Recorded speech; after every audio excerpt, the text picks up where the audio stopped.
Hey, what's up? This is Ricardo at Parts People, and in this video, we'll outline the steps for completing a part replacement on your Dell PC. Visit our website and use this coupon for a 5% off discount.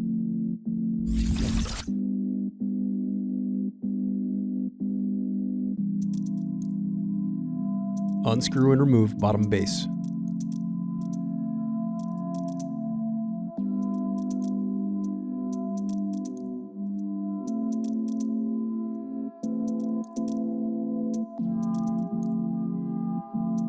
Then disconnect battery cable.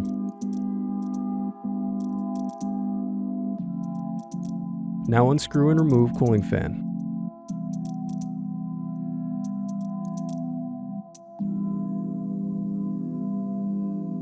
Thanks for watching. Don't forget to like and subscribe if you enjoyed this video.